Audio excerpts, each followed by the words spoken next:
बिस्मिल्लाहिर्रहमानिर्रहीम, अस्सलाम वालेकुम। देखिए जनाब, अंग्रेज़ी ज़बान में हमें अपनी हॉबीज़ यानी जो हमारे मशगले हैं, हमारे इंटरेस्ट्स, जो हमारी दिलचस्पियाँ हैं, वो हमें लोगों के साथ डिस्कस करनी होती हैं। तो उसका क्या तरीक़ाकार है और तरतीब उसकी क्या होनी चाहिए, मैं आज की वीडियो में आपको ये सिखाऊंगा। सबसे पहली बात तो ये है कि आप जब हॉबीज़ है उसके मुतालिक बात करते हैं तो स्टार्ट द कन्वर्सेशन, यानी गुफ्तगू की शुरुआत आप कीजिए। और आप उसके लिए अब क्या कर सकते हैं कि आप नॉर्मली होते हैं टॉपिक वॉपिक, नॉर्मली लोग बोलते हैं, कुछ लोग क्या करते हैं वैसे कहते हैं कि I've been really into gardening lately, यानी मैं लेटली मैं क्या करता रहा हूँ, गार्डनिंग में मैं दिलचस्पी लेता रहा हूँ। और उसके फ़ौरन बाद आप अपने अगले से वाले से पूछ लिए, या what do you like to do in your free time. आप ये भी पूछ सकते हैं, यानी बता दें कि मैं अभी किस में दिलचस्पी लेता रहा हूँ, गार्डनिंग में। और साथ आप ये भी कह सकते हैं, किससे पूछ लें कि what do you do in your free time, कि आप अपने फ्री टाइम में क्या करते हैं। अब एक बात तो ये होगी, दूसरी बात ये कि आप अपनी हॉबीज़ को, अपने इंटरेस्ट को आप शेयर करते हैं। ये तो था ना, आपने गुफ्तगू शुरू करनी है, स्टार्ट द कन्वर्सेशन आप किस तरह कर सकते हैं। तो share your hobbies and interests. तो नंबर 2 क्या है, share your hobbies and interests. आपने अपने हॉबीज़ और इंटरेस्ट शेयर करने। उसके लिए आप क्या कह सकते हैं, कहते हैं I have recently taken up painting. जो ही आपने कहा कि मैंने रिसेंटली टेकअप किया किसको, पेंटिंग को, और उसके फ़ौरन बाद आपने उसकी थोड़ी वजाहत की, तो आपने कहा I find it incredibly relaxing, मुझे ये बहुत ही रिलैक्सिंग लगती है। And I enjoy expressing my self through art, और आर्ट के ज़रिए मैं अपने आप को एक्सप्रेस करना मुझे बहुत अच्छा लगता है। अब देखिए कितना शानदार ये एक्सप्रेशन है कि I have recently taken up painting, जो भी मैंने रिसेंटली शुरू किया, और फ़ौरन मैंने कहा कि जनाब मुझे लगा कैसे, मुझे लगता है ये कैसे, तो मैंने कह दिया I find it incredibly relaxing. अब कोई भी चीज़ आपने अपनाई है और आपको बहुत रिलैक्सिंग लगती है, तो आप उसका इस्तेमाल वहाँ पर कर सकते हैं, और ये एक अच्छा एक्सप्रेशन है। सिमिलरली आप कहते हैं and I enjoy expressing my self through art, और आर्ट के ज़रिए अपने आप को एक्सप्रेस करना मुझे बहुत अच्छा लगता है। अब आपने क्या किया, नंबर 1 था स्टार्ट द कन्वर्सेशन, नंबर 2 है share your hobbies and interest, और नंबर 3 है ask about their hobbies and interest. अब आपने दूसरों के इंटरेस्ट और हॉबीज़ का पूछना है, उसका आप ये सवाल कर सकते हैं कि what are some of your favourite hobbies और activities, what are your favourite hobbies and interests, कि आपके या योर फेवरेट हॉबीज और एक्टिविटीज, आपकी फेवरेट एक्टिविटीज या फेवरेट हॉबीज क्या है, ये आप उनसे पूछ सकते हैं। और जब वो बताने लगे तो साहब सुनने कैसे,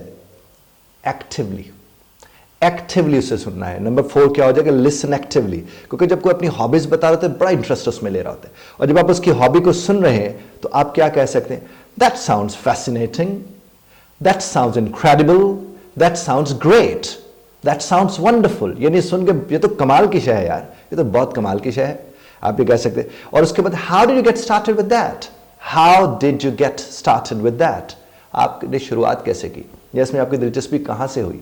तो ये आप दूसरा सवाल करके, ये एक्टिव लिसनर इस तरह के सवाल करते हैं, क्योंकि वो सुन रहा होगा तो वो उसमें इन्वॉल्व होगा ना जनाबे वाला। तो इस तरह से कोशिश करें कि जब हॉबीज़ की बात चल पड़े तो नंबर 5 पर है कॉमन, फाइंड कॉमन ग्राउंड्स। आप उसके ऊपर बात करें जो मुश्तरका दिलचस्पी वाले मामलात हैं, यानी जिसमें आपकी भी दिलचस्पी उनकी, और जिस तरह आजकल क्रिकेट वर्ल्ड कप चल रहा है तो ज़्यादातर क्या होगा, इसके ऊपर लोग गुफ्तगू करेंगे कि आपकी फेवरेट टीम कौन सी है, और आपको क्या लगता है इस दफ़ा वर्ल्ड कप कौन जीतेगा, कौन सा वाला मैच बहुत अच्छा था, वगैरह वगैरह। तो कॉमन ग्राउंड्स। अब मिसाल के तौर पर आपने किसी को कह दिया, आपको लगा कि अगला बंदा कुछ और पसंद करे, तो आपने कहा आई ऑल्सो लव, जो भी आपको पसंद है। तो आपने कहा आई ऑल्सो लव हाइकिंग, मुझे हाइकिंग बहुत पसंद है। Have you been on any interesting trails, have you been on any interesting trails recently, आजकल में क्या आपने ऐसा कुछ किया, देखा, करा। आप उनको क्या किया, आपने कॉमन ग्राउंड्स आप अपना बताकर, और उसमें उन्हें भी इन्वॉल्व आपने कर लिया। उसके बाद जनाब जब आप ये गुफ्तगू कर रहे होते हैं तो इसमें अब डिफरेंसेस आते हैं, यानी हो सकते हैं आपको क्रिकेट पसंद और अगले को उससे नफरत हो सकता है आपको फुटबॉल पसंद और अगला उसे बिल्कुल ही पसंद न करता हो। तो कॉमन ग्राउंड्स पे जब आप आते हैं तो अच्छी बात, लेकिन अगर डिफरेंसेस आ गए हैं तो आपने रिस्पेक्ट करना होता है डिफरेंसेस को। नंबर 6 क्या है, रिस्पेक्ट डिफरेंसेस। और यहाँ पर आप क्या कहते हैं कि थोड़ा सा आप कोशिश करें कि आप उसमें इंटरेस्ट तो शो करें, लेकिन उतना ज़्यादा ना करें जितना आप नॉर्मली एक्साइट, क्योंकि वो फिर फेकिंग लगना शुरू हो जाता है। तो आप उसमें अपनी राय ज़रूर दें कि हाँ ये बहुत अच्छे है, that's a wonderful sport, but you know what मुझे ना वो वाली स्पोर्ट जो है ना वो ज़्यादा पसंद है। उसके बाद आप अपने एक्सपीरियंसेस शेयर कर सकते हैं, वो और ज़्यादा अच्छी बात होती है कि जो आपका एक्सपीरियंस रिसेंटली हो। मसलन अब आपने कहा कि I went to photography workshop, photograph की जो वर्कशॉप थी I went to last month, यानी पिछले महीने मुझे वहाँ जाने का इत्तेफाक हुआ, and it was a fantastic learning experience, और वो बड़ा ही शानदार किस्म का एक्सपीरियंस था। It was a fantastic learning experience और it was a fascinating one, it was amazing, कुछ भी आप इस तरह से इस्तेमाल कर सकते हैं। उसके बाद जनाबे वाला जो नंबर 8 है, नंबर 7 था आपका शेयरिंग एक्सपीरियंसेस, और नंबर 8 आपका जनाबे वाला क्या, डिस्कस द बेनिफिट्स। आप जो भी अपना इंटरेस्ट शेयर कर रहे हैं, अपनी हॉबी शेयर कर रहे हैं, आप उसके बेनिफिट्स को भी उनके साथ डिस्कस कर सकते हैं। मसलन आप जिस तरह वो आपने याद होगा आई फाइंड इट मैंने बताया था, तो आप क्या कह सकते, I find that gardening helps me relax and unwind और unwind after a long day.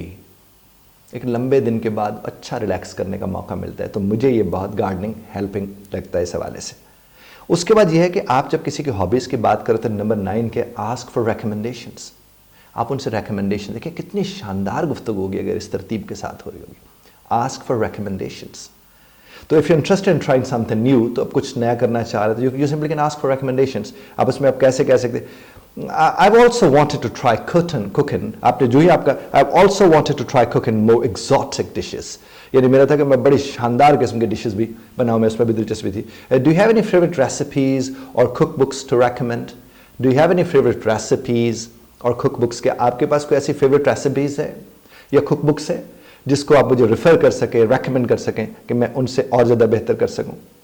और 10वां नंबर जनाबे वाला, 10वें नंबर के ऊपर शेयर योर गोल्स, आप अपने गोल्स को शेयर कर सकते हैं। मिसाल के तौर पर आपने उसे कह दिया I am working on improving my golf, जब आपने कहा कि I am working on improving my golf swing, आप अपने गोल्फ स्विंग को, यानी आप कोई भी स्किल है जिसको आप इम्प्रूव करना चाहते हैं, तो आप उसका जिक्र उसमें कर सकते हैं, जो कि आप अपना गोल बता रहे हैं कि मैं इसमें, मिसाल के तौर आपने कहा कि मैं मस्कुलर होना चाहता हूँ, मैं इसके ऊपर आजकल इंडियन एक्सरसाइज के ऊपर काम कर रहा हूँ, या आप कहते हैं कि मैं वो जो लेग कट बड़ा अपना इम्प्रूव करना चाह रहा हूँ, या मैं इधर जो कि वो कवर का शॉट है उसको इम्प्रूव करना चाह रहा हूँ, you simply can say that, और व्हाट्सएवर आप जो भी कर रहे होते हैं, तो आप उसे कहते हैं माई गोल इज़ टू लगाकर फिर आप उसी चीज़ के ऊपर काम करना है, जो भी आप काम करना चाह रहे हैं आप उसके ऊपर काम करते हैं। और दूसरी बात जो अहम है कि बी एंथुसियास्टिक, यानी बड़े जोश और जज्बे के साथ आपने बात करनी है। ऐसा नहीं कि आप बस ऐसे बोरियत में, जैसे आपने अगले को लगे कि यार ये बस मेरे साथ ऐसे बस वक्त ज़ाय कर रहा है या वक्त गुजार रहा है किसी तरह से, ऐसा नहीं। आपने मसलन कह दिया I am really passionate about, I am really passionate about, वो जिस भी चीज़ के मुतालिक आप पैशनेट होंगे आप उसका जिक्र कर देंगे, मैं इसके मुतालिक तो जज्बात की हद तक इसके साथ जुड़ा हुआ हूँ। और आपने कहा there is something awe inspiring about, there is something awe inspiring about, एक कमाल की चीज़ इसके साथ ये जुड़ी हुई है कि अब वो जो भी जुड़ी हुई है इसके बाद ब्लैंक आते हैं, आप उसके ऊपर वो लगा सकते हैं जनाब वाला। और उसके बाद ऑफर टू शेयर, आखिरी जो 12वां नंबर है, ऑफर टू शेयर, यहाँ पर आपने शेयर भी करना है, आपने ऑफर करना है कि मैं आपके साथ हूँ, अगर आप इसमें दिलचस्पी रखते हैं तो आप क्या कहें, if you are ever interested, if you are ever interested, आपको कभी भी आपको दिलचस्पी हो या आपका दिल करे, I be happy to teach you how to knit, how to play soccer और how to play snooker, आपका कभी भी दिल करे कि आपको ये सीखना हो how to play chess, तो मैं आपके लिए हर तरह से हाजिर हूँ। अब इस तरह की गुफ्तगू से बात बढ़ती है। और ये जो मैंने 12 पॉइंट्स आपको बताए हैं, यही 12 पॉइंट सिर्फ अंग्रेज़ी के लिए नहीं, आप अपनी जो भी माँ बोली आपकी है, जो मादरी ज़बान है, जो आपकी कौमी ज़बान है, आप उसमें अगर इस तरतीब के साथ बात को करेंगे तो आप सीखेंगे। और खुदारा मैं आपसे गुजारिश करूँगा, ख़ासतौर वालिदैन से, कि इसी तरह की एक्टिविटी आप लोग अपनी वो जो आपकी डाइनिंग टेबल होती है, when you waiting for the dinner, जब आप अपने डिनर का वेट कर रहे होते हैं, उस वक्त अगर आप इस तरह की इनिशिएट करेंगे तो हमें कलाम करना आएगा, कलाम करने का सलीका आएगा, हमें बात करने का ढंग आएगा। खुदा आपको और हमें समझने और समझाने की तौफीक अता फरमाए। ध्यान से सुनने पर मैं आपका शुक्रगुजार हूँ। इख्तिलाफ राय का हक़ आप महफूज रखते हैं, बदरत तर्ज़ इख्तिलाफ राय का ख्याल रखिएगा।